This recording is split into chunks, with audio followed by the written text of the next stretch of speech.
السلام علیکم ورحمۃ اللہ وبرکاتہ۔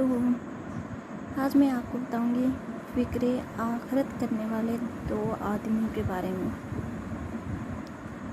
آپ صلی اللہ علیہ وآلہ وسلم فرماتے ہیں کہ دو آدمیوں نے زمین کا لین دین کیا، ایک نے خریدی دوسری نے بیچی۔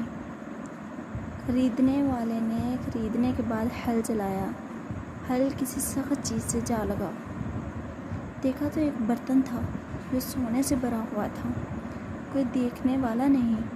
وہ اس برتن کو اٹھاتا ہے اور سیدھا زمین بیچنے والے کے پاس لے آتا ہے، کہتا ہے جناب جی یہ آپ کی امانت ہے۔ اس نے پوچھا تم نے میری امانت کہاں سے لی؟ کہنے لگا اس زمین سے نکلی ہے جو زمین میں نے آپ سے خریدی ہے۔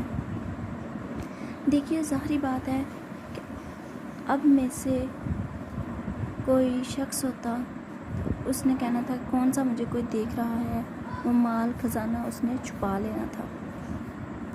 لیکن اس شخص نے کیا کیا، اس مال کو چھپایا نہیں، اس میں خیانت نہیں کی، کیونکہ وہ اللہ سے ڈرتا تھا، کیونکہ اسے اس بات کا پتہ تھا کہ آخرت میں میرا حساب ہوگا تو میں اللہ کو کیا جواب دوں گا۔ دوسرے شخص کی بات سنیے، اس نے پوچھا تم نے میری امانت کہاں سے لی ہے؟ کہنے لگا یہ زمین سے نکلی ہے جو زمین میں نے آپ سے خریدی ہے۔ اس نے کہا وہ زمین تو میں نے بیچ دی اور اس کے پیسے بھی، اب جو اس کے اوپر یا نیچے ہے وہ سب تمہارا ہے، میں نے تو یہ رکھا بھی نہیں اور یہ میرا ہے بھی نہیں، اس لیے میں کیسے لے سکتا ہوں اسے۔ اب یہ دونوں ایک دوسرے سے جھگڑا کرنے لگے۔ وہ کہتا ہے یہ آپ کا سونا ہے، میں نے آپ کو زمین بیچ دی، یہ آپ رکھ لیں۔ دوسرا شخص کہنے لگا نہیں یہ میں نے آپ سے لی ہے، میں نے صرف زمین کے پیسے دیے ہیں، اس سونے کے نہیں، تو میں یہ کیوں رکھوں۔ دونوں کہتے ہیں کہ یہ میرا حق نہیں ہے۔ فتحاکما الی الرجل، اب دونوں جھگڑا لے کر قاضی کے پاس جاتے ہیں۔ صحیح معنوں میں آخرت کی فکر اور احساس کرنے والے لوگ ہیں کہ آج تو سونا مل گیا، آج تو باغ و بہار ہو گیا، آج تو نسلیں بن گئی، لیکن اگر کل جواب دینا پڑا تو کیا ہوگا۔ انہوں نے آج کا نہیں سوچا بلکہ اپنے کل کا سوچا، اپنی آخرت کی فکر کی۔ یہ بات ہے جو ان کے لیے الجھن کا سبب بنی۔ ایک کہتا ہے دیکھو جی قاضی صاحب، زمین اس کی ہے، میں نے زمین کے پیسے دیے ہیں، کسی چیز کے پیسے نہیں دیے، جو نکلا ہے وہ اس کا ہے، یہ لیتا ہی نہیں۔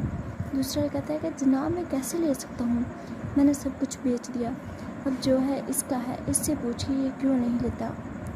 قاضی نے جو فیصلہ دیا وہ اپنی جگہ پر، اس نے بھی کسی طرح سے جان چھڑانی تھی۔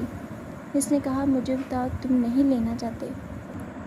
فقال الذی تحاکما الیہ الکما ولد قال احدہما لی غلام وقال الآخر لی جاریۃ قال انکحوا الغلام